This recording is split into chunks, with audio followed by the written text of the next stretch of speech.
Hi, this is Larry with WaterMitigationAdvice.com. Today we're going to talk about how to clean smoke damage. There's two methods, there's a wet and a dry method, and we're going to explain when you should use which method. So I hope you enjoy the video.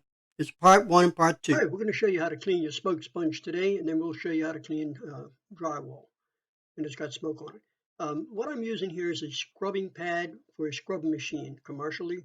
You can pick them at the janitorial stores. It works really great. This way your sponge is dry when you finish and you can continue to reuse it. Saves you a bundle on buying the sponges, especially when you're doing a lot. Because your sponge will get dirty real quick. Now, if you have a fireplace and if you've ever had smoke come out of it and you thought all the smoke was gone, if you have one of these sponges and rubbed it on the wall, you'd probably be surprised how much smoke is still on that wall. It doesn't take much for the smoke to stick to the wall. Now, you'll notice this just a dry sponge. And it's a clean sponge when I'm starting. I'm rubbing it down on this drywall. Now this is a flat paint surface on the wall.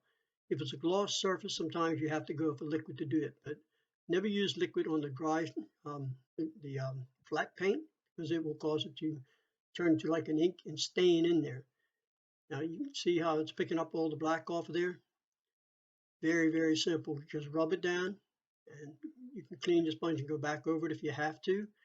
As long as it don't get wet or you don't put your sweaty hands on it, it should probably clean up pretty well. Very, very simple. You can pick these sponges up at most janitorial stores. They're called chemical sponge or smoke sponge, dry sponge. There's different names for them, but basically a smoke sponge or chemical sponge, most people will know what you're talking about.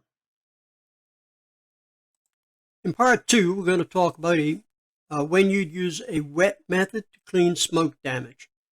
There's a big difference when you use it.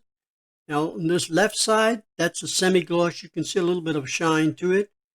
That you'll get on some walls, you'll get it on door frames, things like that.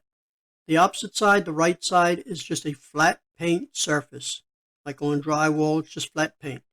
Now I'm spraying this with a Pine Sol solution. You can use different cleaners. Now you watch what happens. It just wipes off the semi-gloss, no problem at all. Same thing like on countertops. Now, on the opposite side, that's the flat surface, the flat paint. Now, this you have to be careful, because the minute you go and put a wet solution on it, watch what happens. It just smears it. And I get a lot of people complain about that. They tried to clean the smoke, and it just stained it in worse. That's why. So once you do that, you're almost looking at painting the surface. You'd have to put a sealer over it and then paint it. So I hope this has helped explain the difference to you. And of course, the first video was using the dry chemical sponge, which you can use on a flat surface. That's what you'd use for doing that. Well, you have a terrific day. I hope I've helped you.